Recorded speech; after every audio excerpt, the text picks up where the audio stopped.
गहू पण FCIतून आपल्याला मिळतो आणि तांदूळ पण आपल्याला FCIतूनच मिळतो आणि त्याच्यामध्ये फोर्टिफाईड राईस मिक्स केला जातो.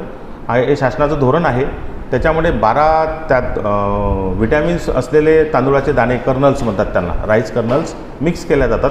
एका क्विंटल मागे 1 किलो असं त्याचं प्रमाण असते. 100 दाण्यामागे 1 दाणा असा असतो त्याचं प्रमाण राहते आणि ते प्रोटीन्सयुक्त दाणे असल्यामुळे लाभार्थ्यांनाही विनंती आहे की त्यांनी तो तांदूळ घरी वापरावा आणि रोजच्या खाण्यात त्यांनी त्याचा वापर करावा. कारण त्याच्यामुळे कुठलेही आजार, रोगप्रतिकारक शक्ती वाढेल. त्याच्यामुळे विटॅमिन 12 आहे, B2 आहे, फोलिक ॲसिड आहे, अशा पद्धतीचे सगळे मिनरल्स त्यामध्ये मिक्स केलेले आहेत. त्याच्यामुळे गरोदर स्त्रियांनासुद्धा त्याच्यात फार मदत होते. ET न्यूज प्रत्येक क्षणी आपल्यासोबत. मित्रांनो नमस्कार, मी संतोष सिंह. ET न्यूजमध्ये आपले हार्दिक स्वागत. मित्रांनो, आपल्याला माहीतच असेल की रेशन धान्य शासनाकडून फुकटात मिळत आहे. शासनाचा हेतू चांगला असला तरी लाभार्थी मात्र तो धान्य खाण्यायोग्य नसल्याचे कारण देऊन काळ्या बाजारात त्याची विक्री करतात. असे धान्य यापूर्वी जप्तही करण्यात आलेले आहे. हे आपण वर्तमानपत्रातून वाचलेले असेलच. याच विषयाला धरून अन्य धान्य वितरण अधिकारी विनोद काळे यांच्याशी संपर्क साधला असता त्यांनी रेशनचे धान्य खाण्यायोग्य कसे आहे आणि ते आरोग्याच्या दृष्टीने कितपत योग्य आहे याबाबत माहिती दिली.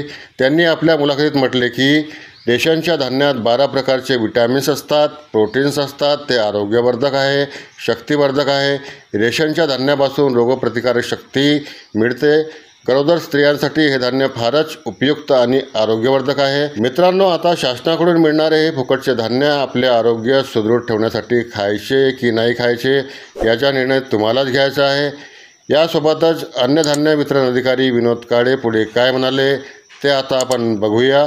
मित्रांनो, तोपर्यंत ET न्यूज नेटवर्कला लाईक, कमेंट आणि सबस्क्राईब करावे ही विनंती.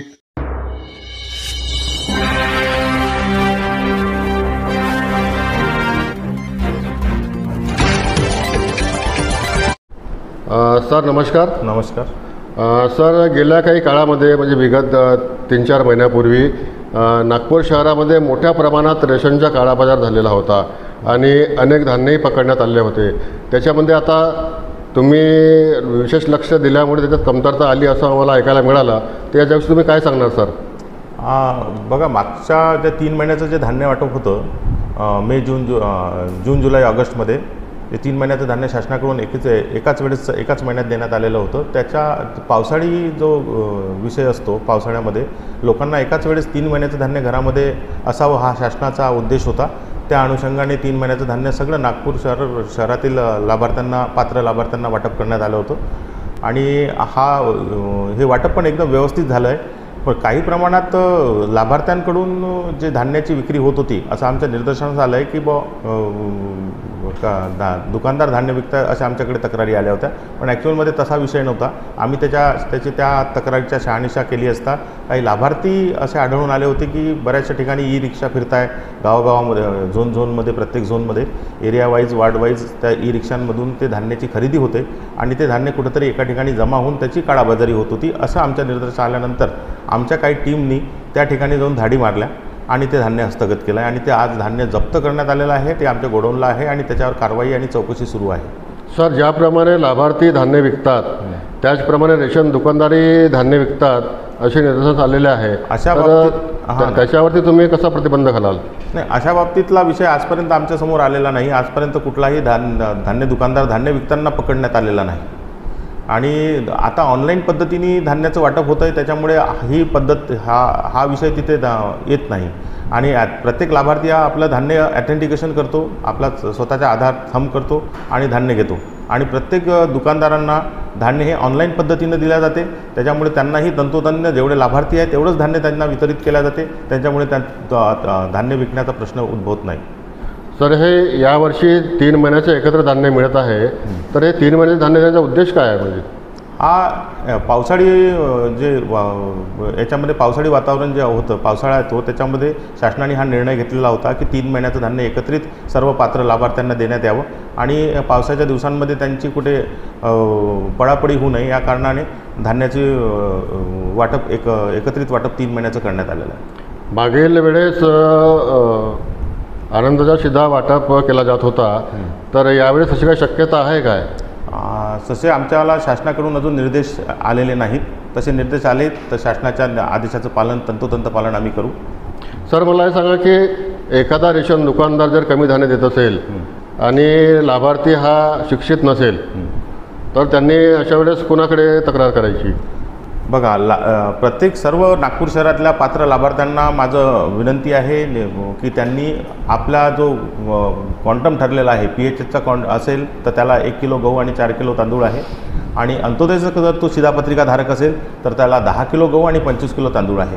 या पद्धतीने त्यांनी एका कार्डावर 35 किलो धान्य घ्यावे आणि 2 मिनिटं थांबा, 35 किलो धान्य घ्यावे आणि 5 किलो प्रमाणे पर व्यक्तीप्रमाणे PHHच्या कार्डावाल्यांनी धान्य घ्यावे. अशा पद्धतीचं धान्य त्यांनी दुकानदारांकडून घ्यावे. आणि तिथं जर त्यांना ते धान्य कमी दिल्या जात असेल तर वारंवार अशा काही तक्रारी मागे आल्या होत्या की आम्हाला धान्य पुरवठा कमी दिला गेला आणि दुकानदारांकडून असं सांगणं होतं की आम्हाला तेवढंच धान्य आलं. अशा पद्धतीचं काही नसते. तुम्ही येऊन झोन कार्यालयाला प्रत्यक्ष भेट द्या. परिमंडळ अधिकारी प्रत्येक झोनला आहे, तर त्या प्रत्येक झोनला एक पुरवठा निरीक्षक आहे. त्या ठिकाणी येऊन तुम्ही तुमच्या धान्याची पडताळणी करू शकता. तुम्हाला किती धान्य भेटते हे तुम्ही ऑनलाईनसुद्धा पाहू शकता. त्याच्यामुळे ही कुठलीही तरतूद आता कुठलाही हा विषय राहिलेला नाही. प्रत्येक लाभार्थ्याला आपला राईट्स आहे आणि ग्राहक आहे तो ग्राहकांनी जागरूक असावं आणि प्रत्येकाने आपलं धान्य आपल्याला जेवढं मिळतं आहे तेवढं घ्यावं. सर, नागपूर जिल्ह्यामध्ये किती लाभार्थी आहेत?